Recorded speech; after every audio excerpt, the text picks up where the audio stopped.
Assalamualaikum warahmatullahi wabarakatuh teman-teman semuanya. Kali ini kita akan lanjut untuk materi part berapa nih, aku lupa ya. Oke, langsung saja. Kita kemarin bahas tentang ranah kognitif ya kan. Jadi ini untuk proses kognitifnya itu ada C1 sampai C6. Ini yang lots, dan yang C4 sampai C6 ini yang HOTS. Oke. Untuk yang lower ini ada mengingat, memahami, menerapkan, dan mengaplikasikan. Untuk mengingat, definisinya adalah mengambil pengetahuan yang relevan dari ingatan, memahami, membangun arti dari proses pembelajaran termasuk komunikasi lisan, tertulis, dan gambar, menerapkan atau mengaplikasikan, melakukan atau menggunakan prosedur di dalam situasi yang tidak biasa. Oke, ini untuk C4.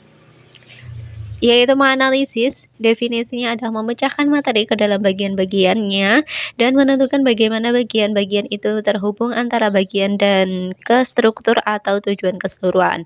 Menilai atau mengevaluasi, membuat pertimbangan berdasarkan kriteria atau standar, mengkreasi atau mencipta. Ini yang tingkatan paling terakhir yaitu C6 di HOTS, yaitu menempatkan unsur-unsur secara bersama-sama untuk membentuk keseluruhan secara koheren atau fungsional, menyusun kembali unsur-unsur ke dalam pola atau struktur baru.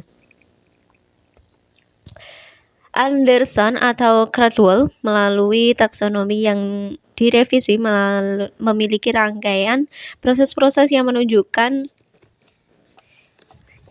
bentar guys, maaf ya.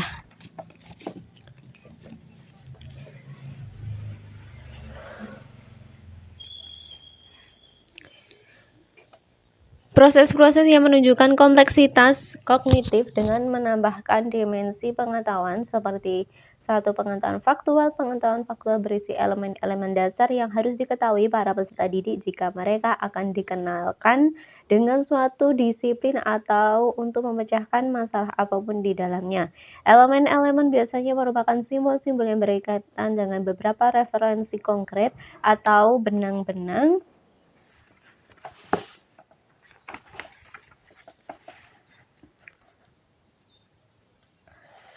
simbol yang menyampaikan informasi penting. Sebagai terbesar pengetahuan faktual muncul pada level abstraksi yang relatif rendah.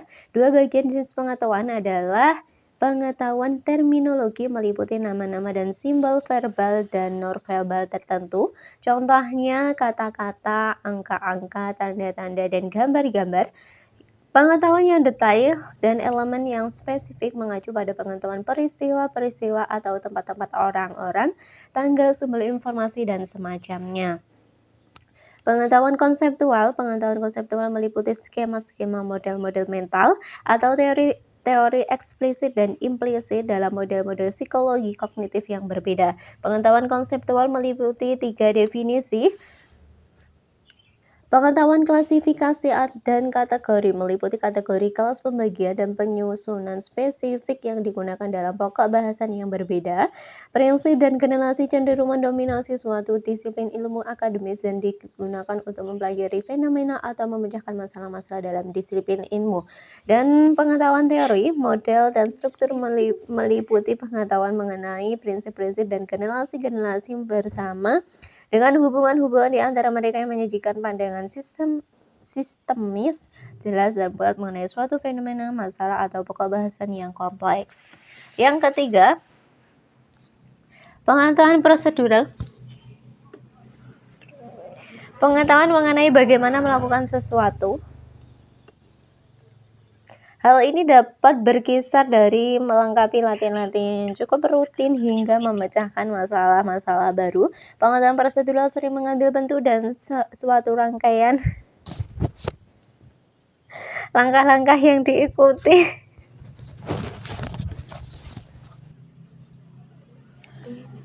Pengetahuan prosedural sering mengambil bentuk dari suatu rangkaian langkah-langkah yang akan diikuti. Hal ini meliputi pengetahuan keahlian-keahlian algoritma, teknik-teknik, dan metode secara kolektif disebut sebagai prosedur-prosedur. Ya Allah! Lanjut, poin pertama, pengetahuan keahlian algoritma spesifik suatu subjek. Pengetahuan prosedural dapat diungkapkan sebagai suatu rangkaian langkah-langkah yang secara kolektif dikenal sebagai prosedur. Kadangkala langkah-langkah tersebut diikuti perintah yang pasti, di waktu yang lain keputusan-keputusan harus dibuat mengenai langkah mana yang dilakukan selanjutnya. Dengan cara yang sama, kadang-kadang hasil akhirnya pasti, dalam kasus lain hasilnya tidak pasti. Pengetahuan teknik dan metode spesifik suatu subjek. Pengetahuan teknik dan metode spesifik suatu subjek meliputi pengetahuan secara luas, merupakan hasil dari konsensus, persetujuan atau norma-norma disipliner daripada pengetahuan yang lebih langsung merupakan suatu hasil observasi, eksperimen, dan penemuan. Bagian jenis pengetahuan ini secara umum menggambarkan bagaimana para ahli dalam bidang atau disiplin ilmu tersebut berpikir dan menyelesaikan masalah-masalah daripada hasil-hasil dari pemikiran atau pemecahan masalah tersebut. Lanjut poin yang selanjutnya. Pengetahuan kriteria untuk menentukan kapan menggunakan prosedur-prosedur yang tepat sebelum terlibat dalam suatu penyelidikan. Para peserta didik diharapkan dapat mengetahui metode dan teknik-teknik yang telah digunakan dalam penyelidikan yang sama. Pada suatu tingkat nanti dalam penyelidikan tersebut, mereka dapat diharapkan untuk menunjukkan hubungan-hubungan antara metode-metode dan teknik yang mereka benar-benar lakukan dan metode-metode yang dilakukan oleh peserta didik lain. Oke, lanjut. Poin yang keempat, pengetahuan metakognitif. Pengetahuan metakognitif adalah pengetahuan mengenai kesadaran secara umum, sama halnya dengan kewaspadaan dan pengetahuan tentang kesadaran pribadi seseorang. Penekanan kepada peserta didik untuk lebih sadar dan bertanggung jawab terhadap pengetahuan dan pemikiran mereka sendiri. Perkembangan para peserta didik akan menjadi lebih sadar dengan pemikiran mereka sendiri, sama halnya dengan lebih banyak mereka mengetahui kesadaran secara umum. Dan ketika mereka bertindak dalam kewaspadaan ini, mereka akan cenderung belajar lebih baik. Oke. Untuk poin yang pertama, pengetahuan strategi. Pengetahuan strategi adalah pengetahuan mengenai strategi umum untuk melaksanakan pembelajaran, berpikir, dan pemecahan masalah. Poin yang kedua, pengetahuan mengenai tugas kognitif, termasuk pengetahuan kontekstual dan kondisional. Para peserta didik mengembangkan pengetahuan mengenai strategi-strategi pembelajaran dan berpikir. Pengetahuan ini mencerminkan baik strategi umum apa yang digunakan dan bagaimana mereka menggunakannya. Lanjut untuk poin yang ketiga, pengetahuan diri. Kewaspadaan diri mengenai keleluasaan dan kedalaman dari dasar pengetahuan dirinya merupakan aspek penting pengetahuan diri. Para peserta didik perlu memperhatikan terhadap jenis strategi yang berbeda. Kesadaran tersebut cenderung terlalu bergantung pada strategi tertentu, di mana terdapat strategi-strategi lain yang lebih tepat untuk tugas tersebut dapat mendorong ke arah suatu perubahan dalam penggunaan strategi. Tabel kombinasi dimensi pengetahuan dan proses kognitif dapat dilihat pada tabel berikut. Oke, ini untuk tabelnya, di mana dimensi pengetahuan ada metakognitif, prosedural, konseptual, faktual. Ini untuk soal yang LOTS dan HOTS untuk C4 sampai dengan C6. Ini untuk dimensi proses kognitifnya. Oke, kita baca penjelasannya. Berdasarkan tabel di atas, Zailani DKK mengutipnya dari Anderson, LW, dan Cardwell, DR menjelaskan pengkategorian HOTS yang lebih modern tidak lagi hanya melibatkan satu dimensi proses kognitif saja, tetapi HOTS merupakan irisan antara tiga komponen dimensi proses kognitif teratas, menganalisis, mengevaluasi, dan mencipta, dan tiga komponen dimensi pengetahuan tertinggi, konseptual, prosedural, dan metakognitif, sehingga dalam perumusan indikator pembelajaran di luar irisan tersebut dalam taksonomi Bloom, revisi tidak dapat digunakan sebagai HOTS sebagai contoh indikator pembelajaran yang memuat. Lanjut kita ke halaman selanjutnya.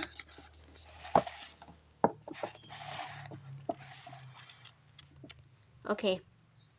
Proses kognitif mengevaluasi, memeriksa, mengkritisi, tetapi pada dimensi pengetahuan berada pada level faktual, menggunakan lambang, simbol, notasi bukan merupakan indikator dari HOTS. Hal tersebut karena level faktual pada dimensi pengetahuan tidak termasuk bagian dari HOTS. B. Ranah afektif. Caldwell dan Bloom juga menjelaskan bahwa selain kognitif, terdapat ranah efektif yang berhubungan dengan sikap, nilai perasaan, emosi, serta derajat penerimaan atau penolakan suatu objek dalam kegiatan pembelajaran. Membagi ranah efektif menjadi 5 kategori, yaitu seperti pada tabel yang di bawah ini, guys.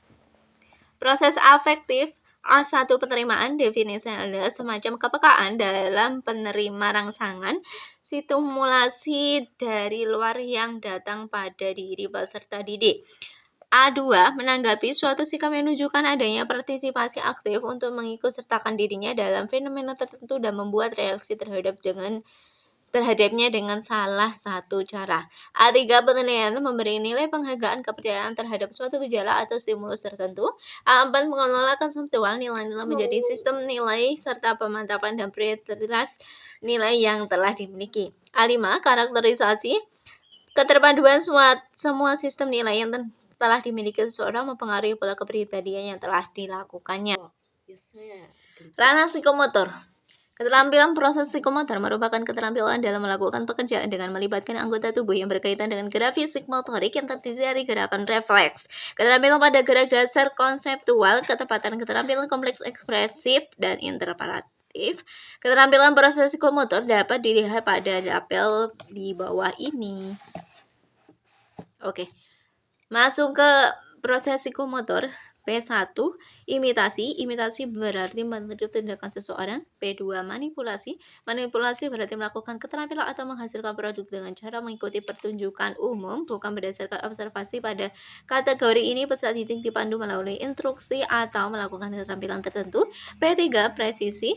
Presisi berarti secara independen melakukan keterampilan atau menghasilkan produk dengan akurasi, proporsi, dan ketepatan. Dalam bahasa sehari-hari, kategori ini dinyatakan sebagai tingkat mahir. Yaitu P4 artikulasi. Artikulasi artinya memodifikasi keterampilan atau produk agar sesuai dengan situasi baru atau menggabungkan lebih dari satu keterampilan dalam urusan harmonis dan konsisten. Kalian lanjut ke halaman selanjutnya. Ini ternyata masih ada B5-nya, guys. Naturalisasi. Naturalisasi adalah menyelesaikan satu atau lebih keterampilan dengan mudah dan membuat keterampilan otomatis dengan tenaga fisik atau mental yang ada. Pada kategori ini, sifat aktivitas telah otomatis sadar penguasaan aktivitas dan penguasaan keterampilan terkait sudah pada tingkat strategi atau misalnya dapat menentukan langkah yang lebih efisien. Yang kelima, keterampilan berpikir tingkat tinggi sebagai Critical and Creative Thinking, John Dewey, mengemukakan bahwa berpikir kritis secara esensial sebagai sebuah proses aktif di mana seseorang berpikir segala hal secara mendalam, mengajukan berbagai pertanyaan, menemukan informasi yang relevan daripada menunggu informasi secara pasif. Fisher 2009. Berpikir kritis merupakan proses di mana segala pengetahuan dan keterampilan dikerahkan dalam memecahkan permasalahan yang muncul, mengambil keputusan, menganalisis semua asumsi yang muncul, dan melakukan investigasi atau penelitian berdasarkan data dan informasi yang telah didapatkan sehingga menghasilkan informasi atau simpulan yang diinginkan. Tabel elemen dasar tahapan keterampilan berpikir kritis dapat dilihat pada tabel di bawah ini. Elemen F, fokus, yaitu mengidentifikasi masalah dengan baik. R, reason, adalah alasan yang diberikan bersifat logis atau tidak untuk disimpulkan seperti yang telah ditentukan dalam permasalahan. Inference, jika alasan yang dikembangkan adalah tepat, maka alasan tersebut harus cukup sampai pada kesimpulan yang sebenarnya. Situation, membandingkan dengan situasi yang sebenarnya. Clarity, harus ada kejelasan istilah maupun penjelasan yang digunakan pada argumen sehingga tidak terjadi kesalahan dalam mengambil kesimpulan. Overview, pengecekan terhadap suatu yang telah ditemukan, diputuskan, diperhatikan, dipelajari, dan disimpulkan. Oke, untuk yang ketiga, keterampilan berpikir tingkat tinggi sebagai problem solving. Keterampilan berpikir tingkat tinggi sebagai problem solving diperlukan dalam proses pembelajaran karena pembelajaran yang dirancang dengan pendekatan pembelajaran berorientasi pada keterampilan tingkat tinggi tidak dapat dipisahkan dan kombinasi keterampilan berpikir dan keterampilan kreativitas untuk pemecahan masalah. Peserta didik secara individu akan memiliki keterampilan pemecahan masalah yang berbeda dan dipengaruhi oleh beberapa faktor. Menurut Malthus atau Komato dan Ray, ada 6 aspek yang dapat digunakan untuk mengukur sejauh mana keterampilan pemecahan masalah peserta didik, yaitu 1. Menentukan masalah, mendefinisikan masalah, menjelaskan permasalahan, menentukan kebutuhan data dan informasi yang harus diketahui sebelum digunakan untuk mendefinisikan masalah sehingga menjadi lebih detail. Oke, lanjut. Dan mempersiapkan kriteria untuk menentukan hasil pembahasan dari masalah yang dihadapi. 2. Mengeksplorasi masalah, menentukan objek berhubungan dengan masalah, memeriksa masalah terkait dengan asumsi yang menyatakan hipotesis yang terkait dengan masalah. 3. Merencanakan solusi, peserta didik mengembangkan rencana untuk memecahkan masalah, memetakan submateri yang terkait dengan masalah, memiliki teori prinsip dan pendekatan yang sesuai dengan masalah, dan menentukan informasi untuk menemukan solusi. Yang keempat adalah melaksanakan rencana. Pada tahap ini peserta didik menerapkan rencana yang telah ditetapkan. Yang kelima memeriksa solusi. Mengevaluasi solusi, yaitu digunakan untuk memecahkan masalah. Dan yang keenam adalah mengevaluasi. Pada langkah ini solusi diperiksa, asumsi yang terkait dengan solusi dibuat, memperkirakan hasil yang diperoleh ketika mengimplementasikan solusi atau mengkomunikasikan solusi yang telah dibuat. Oke. Selanjutnya poin yang B, kompetensi keterampilan 4CS, creativity, critical thinking, collaboration, and communication. Pembelajaran abad 21 menggunakan istilah yang dikenal sebagai 4CS, critical thinking, communication, collaboration, and creativity. 4CS adalah 4 keterampilan telah diidentifikasi sebagai keterampilan abad ke-21, yaitu keterampilan yang sangat penting dan diperlukan untuk pendidikan pada abad 21. Tes kompetensi keterampilan 4CS yang sesuai dengan P21 bisa dilihat pada tabel di bawah ini. Oke, yang pertama adalah creativity thinking and inovasi. Peserta didik dapat menghasilkan pengembangan mengimplementasi ide mereka secara kreatif, baik secara mandiri maupun berkelompok. Critical thinking and problem solving. Peserta didik dapat mengidentifikasi, menganalisis, menginterpretasikan dan mengevaluasi bukti-bukti argumentasi, klaim, dan data-data yang tersaji secara luas melalui pengajian secara mendalam serta merefleksikan dalam kehidupan sehari-hari. Komunikasi. Peserta didik dapat mengomunikasikan ide-ide dan gagasan secara efektif menggunakan media lisan, tertulis maupun teknologi. Collaboration, peserta didik dapat bekerja sama dalam sebuah kelompok dalam memecahkan permasalahan yang ditemukan. Oke, lanjut ke rangka kerja InQ 21 Century Skill. Perkembangan ilmu kognitif menunjukkan bahwa hasil yang diharapkan dalam pembelajaran akan meningkat secara signifikan ketika peserta didik terlibat dalam proses pembelajaran melalui pengalaman dunia nyata yang otentik. Keterampilan InQ abad ke-21 dibangun berdasarkan hasil penelitian terus-menerus serta menjawab kebutuhan pembelajaran secara jelas, mendefinisikan apa yang diperlukan peserta didik agar dapat berkembang di era digital saat ini. Poin yang kedua, kerangka konsep berpikir abad 21 di Indonesia. Implementasi dalam merumuskan kerangka sesuai P21 bersifat multidisiplin. Artinya, semua materi dapat didasarkan sesuai kerangka P21 untuk melengkapi kerangka P21 sesuai dengan tuntutan pendidikan di Indonesia. Berdasarkan hasil kajian dokumen pada UU Sisdiknas, Nawacita, dan RPJMN, Pendidikan Dasar, Menengah, dan Tinggi, diperoleh 2 standar tambahan sesuai dengan kebijakan kurikulum dan kebijakan pemerintah, yaitu sesuai dengan penguatan pendidikan karakter pada penguatan karakter character building, dan nilai spiritual value secara keseluruhan. Standar P21 di Indonesia dirumuskan menjadi Indonesia Partnership for 21 Century Skill Standard IP21 CSS. Oke, ini untuk tabelnya. Creativity, thinking, and innovation. Aspeknya berpikir secara kreatif, bekerja kreatif dengan lainnya, mengimplementasi inovasi secara efektif. Ini yang masuk critical thinking and problem solving ya. Menggunakan sistem berpikir, membuat dan keputusan, memecahkan masalah.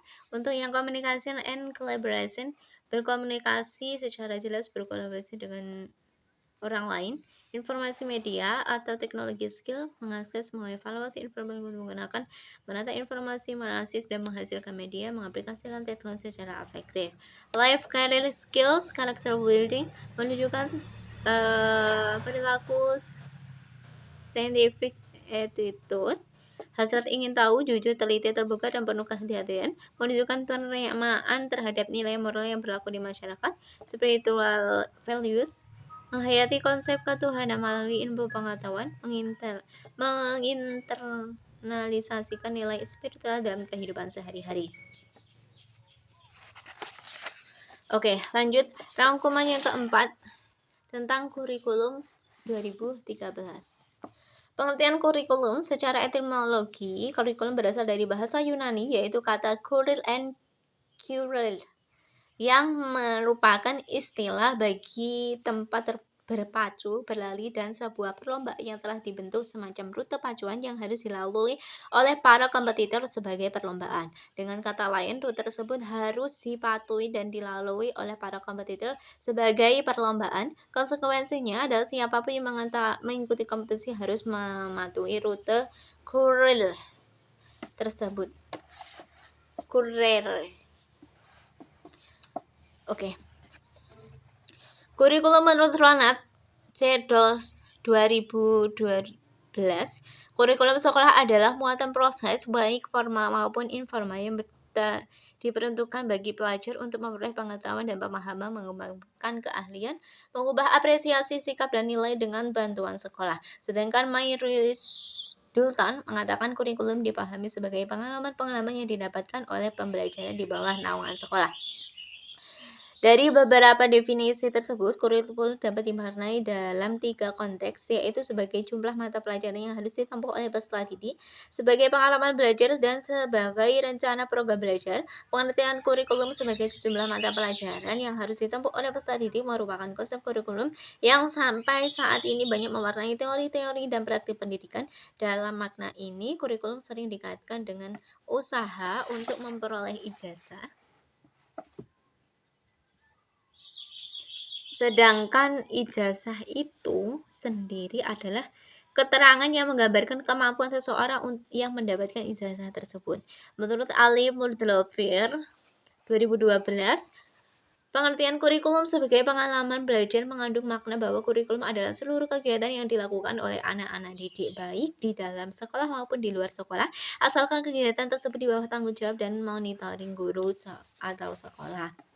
Kurikulum sebagai sebuah program atau rencana pembelajaran tidaklah hanya berisi tentang program kegiatan, tetapi juga berisi tentang tujuan yang harus ditempuh beserta alat evaluasi untuk mengetahui keberhasilan pencapaian tujuan. Di samping itu juga berisi tentang alat atau media yang diharapkan mampu menunjang pencapaian tujuan tersebut.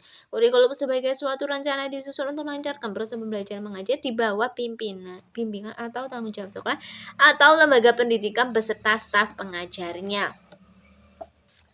Kurikulum di Indonesia. Berikut adalah deskripsi singkat sejarah perjalanan kurikulum yang pernah digunakan dalam dunia pendidikan di tanah air.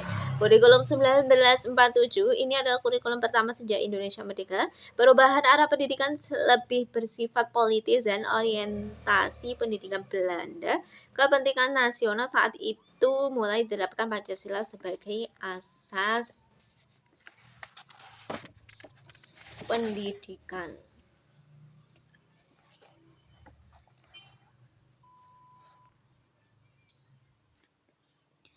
Kurikulum ini juga disebut dengan Rencana Pembelajaran 1947, namun baru dilaksanakan pada tahun 1950 karena kurikulum ini lahir di kala Indonesia baru merdeka. Maka pendidikan yang diajarkan lebih menekankan pada pembentukan karakter manusia Indonesia merdeka, berdaulat, dan sejajar dengan bangsa lain di muka bumi ini. Fokus Rencana Pembelajaran 1947 tidak menekan ke pendidikan perikilan, melainkan hanya pendidikan watak, kesadaran bernegara dan bermasyarakat. Oke, langsung ke kurikulum 1952.